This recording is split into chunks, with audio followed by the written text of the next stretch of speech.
Ya, Assalamualaikum warahmatullahi wabarakatuh, Pak. Waalaikumsalam warahmatullahi wabarakatuh. Ya, terima kasih ya Pak atas waktu Bapak berkenan untuk memberikan kesempatan meluangkan waktu di sela-sela kesibukan Bapak, dan saya ucapkan terima kasih sebelumnya Pak. Maaf mengganggu ya Pak ya.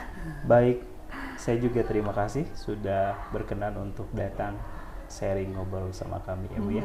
Iya, begini Pak, ya berkaitan dengan segala aktivitas yang di sekolah ya Pak, tentunya kan banyak hal ya Pak ya yang bisa terjadi, dan sesuatu yang tidak selamanya mulus ya Pak ya. Betul, Berbagai kendala kasus mungkin terjadi ya Pak, dan ini di sini membutuhkan adanya satu sikap seorang pemimpin yang memiliki kemampuan untuk mengambil sebuah keputusan. Betul. Bapak mohon izin untuk saya menyampaikan beberapa pertanyaan ya Pak ya, gitu berkaitan dengan hal-hal yang tadi ya Pak ya. Baik. Gitu. Untuk yang pertama ya Pak, gitu ya. Selama ini bagaimana Bapak dalam mengidentifikasikan kasus-kasus yang merupakan dilema etika atau bujukan moral, Pak? Baik, terima kasih izin untuk sharing ya. Benar sekali, setiap kebijakan tentu saja akan menimbulkan kontradiktif ataupun hal yang bersamaan, terutama sebagai seorang pimpinan ya Bu ya. Ya, biasanya ketika kami mengambil sebuah kebijakan, kita melakukan identifikasi terlebih dahulu mana yang betul-betul merupakan dilema yang bisa diselesaikan secara langsung, atau mana yang merupakan permasalahan yang perlu pemecahan secara kompleksnya gitu.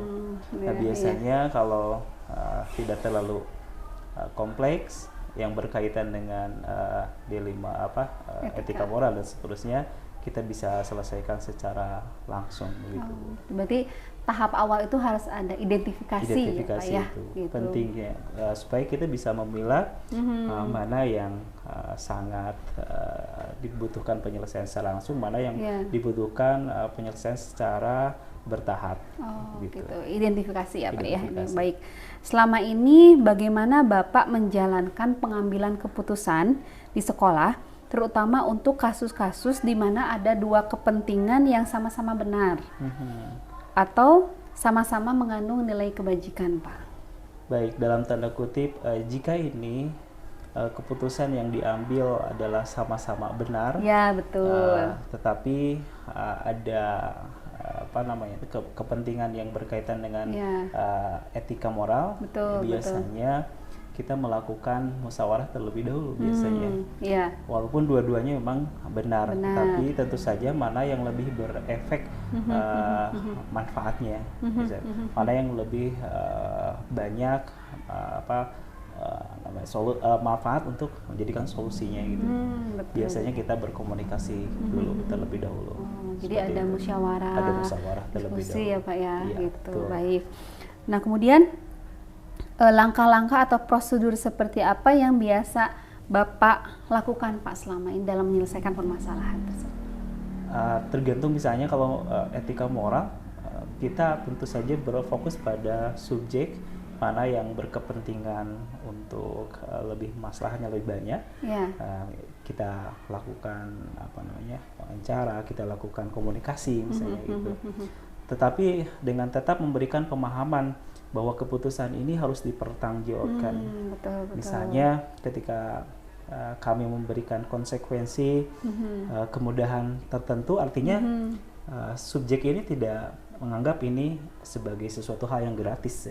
Dia akan menganggap ini sebagai sesuatu yang harus dipertanggungjawabkan untuk kedepannya, misalnya lebih baik lagi dan seterusnya, untuk lebih tanggung jawab lagi, untuk lebih mengingat lagi tentang nilai-nilai perjuangan misalnya gitu.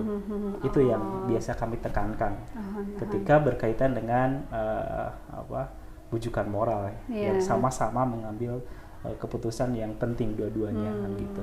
Iya betul Pak. Jadi tahap awal tadi mengidentifikasikan bagaimana manfaatnya gitu ya untuk semua pihak gitu ya Pak ya, kemudian didiskusikan juga gitu ya, kemudian dan ada sisi tanggung jawab gitu ya, penekanan untuk, gitu ya Pak ya, betul, kepada subjek yang dimaksud supaya lebih bertanggung jawab gitu.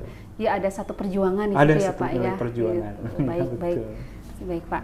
Nah kemudian, hal apa saja yang selama ini Bapak anggap efektif dalam pengambilan keputusan pada kasus yang sifatnya itu dilema etika Pak? Yang saya anggap utama itu komunikasi sebenarnya. Oh betul, komunikasi. Beberapa pihak harus memahami tentang kebijakan yang akan diberikan, kemudian juga yang diberikan kebijakan tersebut, yang menerima kebijakan tersebut, ya harus paham juga tentang konsekuensi apa yang akan didapatkan atau diterima dari kebijakan tersebut. Betul. Ya terutama tadi, artinya tidak memberikan kemudahan, juga tidak memberikan pembenaran terhadap apa yang jadi kebijakan dari etika moral tadi gitu. Mohon maaf, saya fokus kepada satu contoh yang real misalnya. Ketika anak butuh untuk nilai yang akan dia menentukan harus masuk ke perguruan tinggi tertentu, tapi nilai ini sudah dia perjuangkan. Ada kesalahan kecil, wali kelas mungkin salah menginput dan seterusnya, maka kita komunikasikan, maka kita kumpulkan, nih apa yang bisa diperbaiki karena memang ini berkaitan dengan masa depan anak, tetapi juga tadi ada kesalahan input yang tidak bisa diselesaikan secara langsung, maka ada konsekuensi perbaikan secara langsung di situ. Guru paham ini bukan sebagai sesuatu yang siswa paham ini bukan sesuatu yang gratis. Kemudian guru juga paham tentang proses bagaimana perjuangan terkena nilai itu. Oh betul ya. Mungkin Pak, seperti itu ya. Komunikasi ya Pak ya. Iya betul. Baik. Nah selanjutnya ya Pak ya. Hal-hal apa saja yang selama ini merupakan tantangan dalam pengambilan keputusan pada kasus yang sifatnya itu dilema etika Pak? Mungkin saya berpendapat tidak setiap keputusan itu membahagiakan siapapun lah ya, termasuk ini. Bisa jadi ketika kita memberikan keputusan A, ya di hal lain B tidak puas dengan keputusan tersebut. Maka inilah yang menjadi catatan bagi kami bahwa benar-benar keputusan ini harus berpihak kepada manfaat gitu. Itu mungkin. Baik. Nah kemudian apakah Bapak sebagai pimpinan sekolah di sini memiliki jadwal tertentu gitu ya Pak ya, gitu kan dalam sebuah penyelesaian kasus yang sifatnya itu dilema etika. Dalam artian apakah Bapak langsung menyelesaikannya di tempat gitu atau Bapak memiliki jadwal atau target misalkan dalam penyelesaiannya gitu, Baik. Pak? Biasanya kami lihat kasus identifikasi hasil kasus itu. Kalau memang perlu tahapan penyelesaian, biasanya kita buatkan penjadwalan terlebih dahulu. Kemudian kita libatkan beberapa orang yang berkepentingan perihal itu. Tetapi kalau misalnya kebijakan itu, keputusan itu tidak terlalu kompleks, keputusan itu bisa diselesaikan, kemudian jalan tadi komunikasi dan musyawarahnya bisa selesai dengan sesuai dengan harapan saat itu, maka langsung diputuskan. Jadi tergantung daripada kebijakan maka itu. Gitu. Seperti itu mungkin. Jadi tergantung pada kasusnya. Tergantung pada gitu, kasusnya. Bagaimana berat tidaknya, gitu ya, apakah harus memang pada waktu itu atau bagaimana? Atau dijabarkan kembali. Oh baik Pak. Gitu. Baik. Nah kemudian adakah seseorang atau faktor-faktor apa saja yang selama ini mempermudah dan membantu Bapak gitu ya dalam pengambilan keputusan? Gitu. Biasanya yang paling fokus kami dalam pengambilan keputusan adalah yaitu tadi faktor manfaat lebih banyak lagi. Jadi di sini terlepas daripada orang atau situasi, tetapi yang kami lihat adalah konten daripada permasalahan itu, mana permasalahan yang bisa kita putuskan yang kebijakannya itu fokus kepada maslahat lebih banyak. Gitu ya. Tidak bukan pada situasi dan orang begitu. Itu lebih kemanfaatannya ya Pak ya. Gitu. Oh iya baik. Dan yang terakhir ya Pak ya. Baik, silakan. Gitu. Dari semua hal yang telah Bapak sampaikan gitu. Kemudian pembelajaran apa yang bisa Bapak petik dari pengalaman Bapak sebagai pengambil keputusan Pak?